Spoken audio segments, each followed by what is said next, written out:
दोस्तों, आपका स्वागत है ट्यूटर्स इन दिल्ली के ट्यूटर टॉक शो पे। आज हमारे साथ है पविंदर सर, जो कि बेसिकली इकोनॉमिक्स और इंग्लिश और बिजनेस के बहुत ही अच्छे टीचर जाने जाते हैं। आज हम उनकी जुबानी ही जानेंगे कि कैसे वो टीचर बने, कैसी उनकी लाइफ रही, कैसे उन्होंने स्ट्रगल किया और यहाँ तक पहुंचे, और क्या एक्चुअल चेंजेस वो चाहते हैं जो स्टूडेंट्स की लाइफ में जो होने चाहिए, जो प्रैक्टिकल चेंजेस होते हैं। थ्योरी से ऑफ कोर्स आप लोगों को पता है, थ्योरी और प्रैक्टिकल में बहुत डिफरेंस होता है। सो हम आज ये सब जानेंगे परविंदर सर से। परविंदर सर, कैसे हैं आप? Fine ma'am, thank you. धन्यवाद। सो मैं जानना चाहूंगी कि कैसे बने आप अब टीचर, कैसे स्टार्ट किया आपने अपनी जर्नी? स्टार्टिंग मैम, अगर देखें हम तो जैसे स्टार्टिंग में स्कूल में जब पढ़ते थे तो when I was in 12th, तो उस समय आपको याद है कि रॉयट्स वगैरह हुए थे दिल्ली में सब जगह। तो उसके बाद ना कुछ स्टूडेंट्स ऐसे थे जिनको बहुत ज्यादा जरूरत पड़ रही थी स्टडीज में हेल्प की। तो हमारे स्कूल की ओर से ही कुछ बच्चों को चुना गया। मींस जैसे 12th में हम थे तो हमें चुना गया कि हम 9th और 10th वालों को जो है थोड़ा हेल्प करें उसमें, कि वो कैसे अपनी स्टडीज को बेटर कर सकें, क्योंकि काफी डिस्टर्ब थे वो लोग। तो शुरुआत एक्चुअली टीचिंग की वहां से हुई।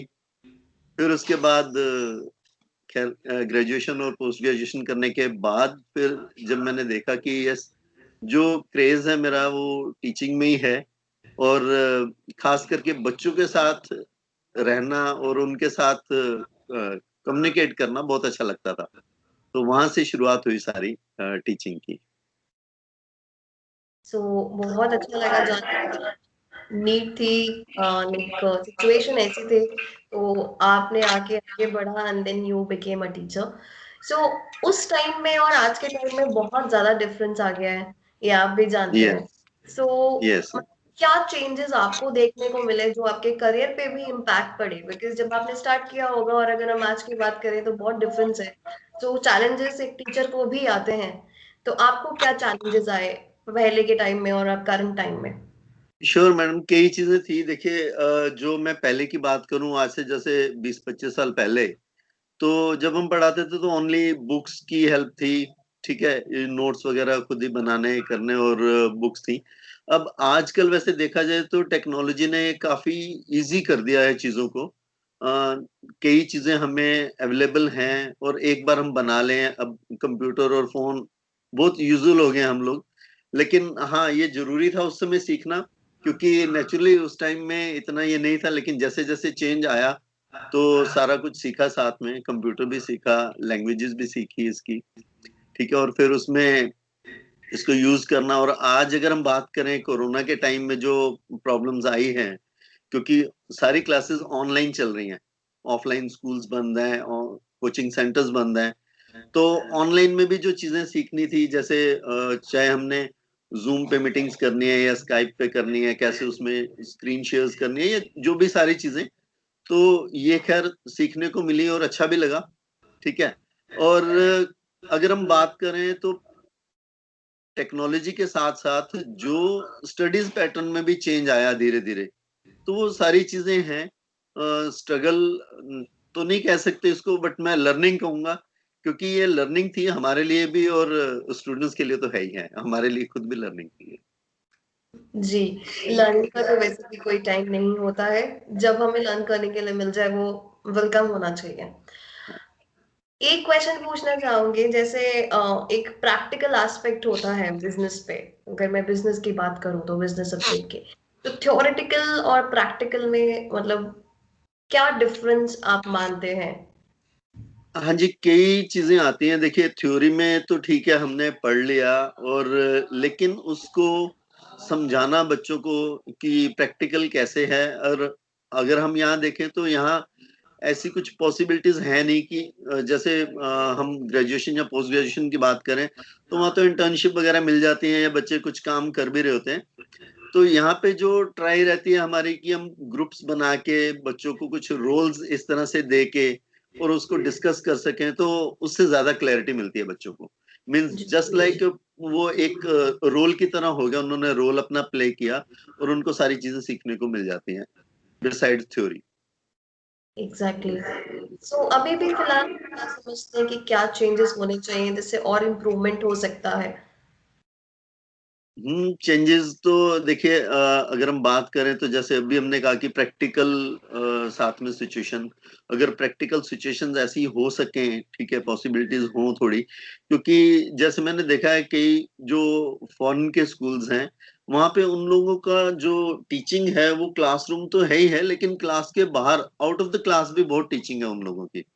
तो हम लोग अभी, मेरे को लगता है कि हम उस मामले में बहुत पीछे हैं, कि हम लोग अभी तक हमारा जो फोकस है वो क्लासरूम टीचिंग पे ही है, चाहे वो पेरेंट्स हों या टीचर्स हों, और मार्क्स को बेसिकली हम लोग अभी प्रेफर करते हैं। और मैंने देखा है जो अब्रॉड है वहां पे मार्क्स को तो ठीक है एक देखा जाता है, बट साथ के साथ लर्निंग पे बहुत इम्पैक्ट दिया जाता है कि आप सीख क्या रहे हैं मार्क्स के साथ साथ।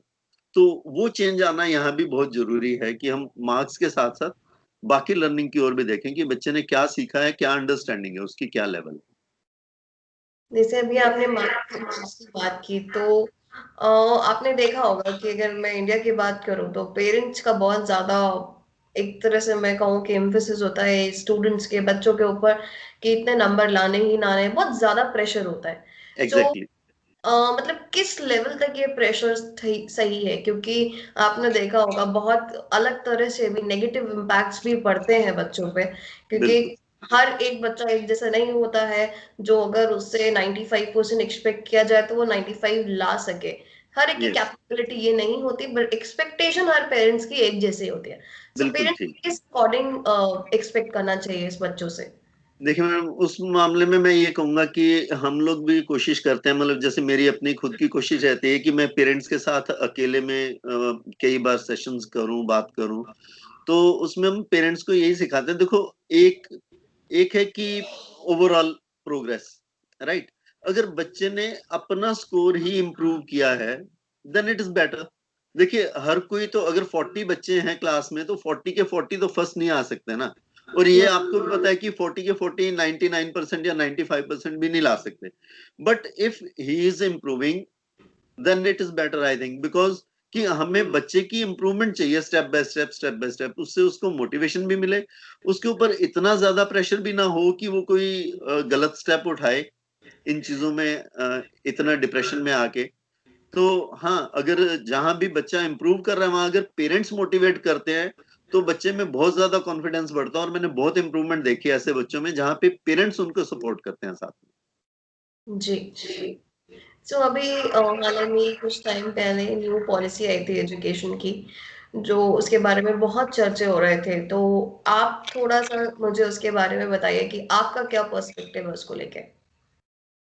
यस, कई चीजों में वो पॉलिसी अच्छा है। देखिए कि सिलेबस कम करने की बात हो रही है, बुक्स को कम करने की बात हो रही है, प्रैक्टिकल चीजों को, स्किल्स को लाने की बात हो रही है। प्लस एक जो मैं बात करूं, आज से जैसे हम जब पढ़ते थे तो इतने ज्यादा ऑप्शंस नहीं थे हम लोगों के पास, और यहाँ पे अब जो इतने ऑप्शंस खुल रहे हैं कि अगर आप कोई भी सब्जेक्ट चाहते हैं तो कॉम्बिनेशन किसी भी तरह से बना सकते हैं। I think that is much better, क्योंकि जरूरी नहीं है कि जो बच्चा केमिस्ट्री में या मान लो बिजनेस स्टडीज में, अगर हम इस तरह से एग्जांपल लें, तो अच्छा है केमिस्ट्री में तो वो फिजिक्स में भी अच्छा होगा या मैथ्स में भी अच्छा होगा। लेकिन हमारे यहाँ पे क्या था कि सारे सब्जेक्ट वो चूज करने ही पड़ते थे, means they were bound to choose the subject. But now ये जो फ्रीडम मिल रही है एक चूज करने की, तो ये बहुत अच्छी चीज है कि उसमें फ्रीडम भी मिल रही है हमें चूज करने की, और स्किल्स के ऊपर ध्यान दिया जा रहा है, स्किल्स के ऊपर जोर दिया जा रहा जी। सो आप किस मेथड पे सर कंसंट्रेट करते हैं? कि हर एक टीचर का एक टीचिंग मेथड होता है, एक टैकल करने का तरीका होता है। तो what is your personal method? एक एक अलग सी ट्रिक्स होती हैं हर एक टीचर की इंडिविजुअल। सो आपके क्या है वो? है। हाँ जी, देखिए, सबसे पहले तो ट्राई होती है ये देखने की कि बच्चे का जो स्टडी पैटर्न है वो क्या है, उसका लर्निंग पैटर्न क्या है। ठीक है, क्योंकि कई चीजें हैं, देखिए हम अगर जनरल लाइफ में भी बात करें तो कुछ लोग होते हैं जो अपने से करके ही सीखते हैं, यानी जी। जब तक वो अपने हाथ से प्रैक्टिकल नहीं करेंगे चीजों का, वो नहीं सीखेंगे। कुछ होते हैं जो सिर्फ सुन के ही सीख जाते हैं, और कुछ है एग्जैक्टली। जिनको सुनने के साथ साथ देख के भी सीखना है, तब वो सीख पाते हैं। तो सबसे पहले तो मेरी यही कोशिश रहती है कि मैं बच्चे का जो स्टडी पैटर्न है, जो जो लर्निंग पैटर्न है, मैं उसको फाइंड आउट करूं कि उसका लर्निंग पैटर्न क्या है, फिर उसे उसी हिसाब से ट्रिक्स बताऊं। ठीक है कि आप जैसे लिख के याद करना है तो आप लिख के याद करो, नहीं आपको वीडियो देख के याद होता है तो आप चाहे अपना ही ऑडियो रिकॉर्ड करो और आप उसको सुनो बार बार। ठीक है, क्योंकि कईयों का ऑडिटरी है लर्निंग स्टाइल, तो वो लर्निंग स्टाइल पहले देख के फिर हम उसी हिसाब से गाइड करते हैं। प्लस बीच में जो ट्रिक्स रहती हैं, मेमोरी ट्रिक्स, वो बहुत ज्यादा यूज करता हूँ मैं, क्योंकि मैंने खुद भी मेमोरी का कोर्स किया हुआ है, मेमोरी इम्प्रूवमेंट, तो उसमें मैं कोच हूँ मेमोरीज में भी। तो मेमोरी की ट्रिक्स हम कई बताते हैं, जैसे निमोनिक्स है या स्टोरी है, स्टोरी मेकिंग है, इस तरह से काफी चीजें रहती हैं। तो ये टिप्स तो हैं ही हैं। Great sir. चलिए थोड़ा सा क्वेश्चन राउंड कर लेते हैं आपसे। आपके फर्स्ट स्टूडेंट का नाम याद है सर आपको? फर्स्ट स्टूडेंट मैं भविष्य भविष्य कुमार। कितना साल हो गया उसको? उसको अराउंड 10 years। ओके। अच्छा सर, तो ऐसी कोई मेमोरी जो आपको हमेशा हंसाती हो, कोई ऐसी स्टूडेंट के साथ या अपने अपने खुद के टीचर के साथ, ऐसी कोई मेमोरी जो आपके कभी भी रिमाइंड आती हो तो स्माइल आ जाती हो चेहरे पे? कुछ ऐसा तो खैर कम है, बट मैं कहूँ कि हाँ, एक ये जरूर था कि कई स्टूडेंट्स ऐसे मिले हैं बीच में। जैसे मैं कई बार जाता हूँ, कई स्टूडेंट्स ना तो पेरेंट्स पहले ही कह देते हैं कि सर आप ये देख लेना कि ये बच्चा बहुत ज्यादा शरारती है, और हम ना 4 टीचर बदल चुके हैं, ये भगा देता है उनसे, ऐसी ऐसी शरारतें करता है या कुछ है। ठीक है, लेकिन कुछ ऐसा कहें चलो कि भगवान का कुछ गॉड गिफ्टेड है, या जो एक्सपीरियंस है वो सारा काम आता है। और मैंने ये देखा कि वो बच्चे जिनके पेरेंट्स ये कहते थे कि ये भगा देते हैं और ये पढ़ते नहीं है, वो जब उनके छोड़ने का टाइम आया ना, तो लिटरली वो बच्चे रोते हैं कि सर आप छोड़ो मत, आप आगे भी कर लेना। तो ये बहुत अच्छा लगता है कई बार कि चलो ऐसा बाउंडेशन जब बन जाती है स्टूडेंट्स के साथ, तो बहुत अच्छी फीलिंग आती है उसमें। जी, एक टीचर के लिए बात बहुत मायने रखते हैं। तो सर लास्टली जानना चाहेंगे आपका पर्सनल एक सजेशन आपके स्टूडेंट्स को प्लस पेरेंट्स को क्या रहता है? देखिए स्टूडेंट्स को जो मेनली रहता है कि सबसे पहले तो जो स्टेप्स होते हैं हमारे लर्निंग के लिए, तो मैं उस पे जरूर जोर देता हूँ कि सबसे पहले है हमारा अंडरस्टैंडिंग, कि आपने अगर अंडरस्टैंडिंग ही नहीं किया तो लर्निंग नहीं कर सकते। वो होगा तो टेम्परेरी होगा। तो इसलिए फर्स्ट तो मेरा यही रहता है कि first understand the topic, okay, then learn it, then retain it, and then recall it. क्योंकि ये सारी चीजें स्टेप बाय स्टेप ही हैं। पहले आपने अंडरस्टैंडिंग किया, फिर उसको आपने लर्न किया, फिर उसके बाद आप उसको रिटेन कर रहे हो। रिटेन करने के लिए क्या आपको रिवीजन चाहिए। जैसे हम साइंटिफिक भी बात करें, 24 आवर्स के बाद रिवीजन चाहिए, फिर विद इन अ वीक चाहिए रिवीजन। तो इस तरह से रिवीजन बच्चों को साथ के साथ हम सजेस्ट करते हैं कि रिवीजन, ठीक है, खुद भी रिवीजन करवाते हैं। फिर जो रिकॉलिंग है वो नेचुरली है, जब हम टेस्ट लेते हैं या एग्जाम्स होते हैं उनके, तो वो रिकॉलिंग है। तो ये रहता है बच्चों के साथ कि कम से कम आप 3 बार अपना कोर्स जरूर रिवाइज करो। ये मिनिमम है, वैसे तो देखा जाए तो 4-5 बार रिवीजन होनी बहुत जरूरी है, बट एटलीस्ट 3 टाइम्स तो है ही है। और पेरेंट्स के लिए? पेरेंट्स के लिए मैम देखो, मैं तो बार बार यही कहता हूँ पेरेंट्स को कि आप बच्चे को अंडर एस्टिमेट ना करो, पहली चीज। दूसरा, उसको डीमोटिवेट मत करो, क्योंकि चाहे जो भी मार्क्स आ रहे हैं, ठीक है, अगर वो पहले से इम्प्रूव कर रहा है, या जितना हम पॉजिटिव उसको देंगे फीडबैक, ठीक है, जितनी पॉजिटिव बात करेंगे, तो उसमें नेचुरली बच्चे में कॉन्फिडेंस और ये चीजें बढ़ती बढ़ती हैं। ठीक है, लेकिन फर्क वहीं आता है सिर्फ जहाँ पे हम बहुत ज्यादा एक्सपेक्टेशन करने लगते हैं बच्चों से। ठीक है, और अननेसेसरी हम प्रेशर डालते हैं। तो पेरेंट्स को मैं यही कहूंगा कि इतना ज्यादा प्रेशर बच्चों के ऊपर ना डालें, उनके साथ फ्रेंडली रहें कि बच्चा हर बात आपसे कर सके। क्योंकि मैंने अपने खुद करियर में ये देखा है कि इतने बच्चे जो अपने पेरेंट्स से बात नहीं करते मेरे से खुल के बात कर लेते हैं। तो मैं चाहता हूँ कि जैसे मेरे साथ वो बात करते हैं अपने पेरेंट्स के साथ भी बात करें, क्योंकि पेरेंट्स से अच्छा कोई फ्रेंड नहीं है बच्चों के लिए। जी, बहुत अच्छा मैसेज दिया सर आपने। दोस्तों, आज हमने बात की पविंदर सर से, जिन्होंने अपनी शॉर्ट में थोड़ी सी जर्नी के बारे में बताया और एक बहुत ही अच्छा पेरेंट्स और स्टूडेंट्स को मैसेज भी दिया है। सो मैं एक्सपेक्ट करती हूँ आप इनसे ज़रूर पढ़ना चाहेंगे। इनको रीच आउट करने के लिए हमारी वेबसाइट पे ज़रूर आइएगा www.tutorsindaily.co.in।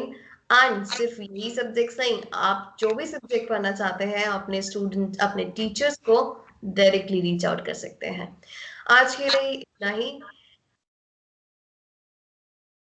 Bye bye, take care, शुभ रात्रि।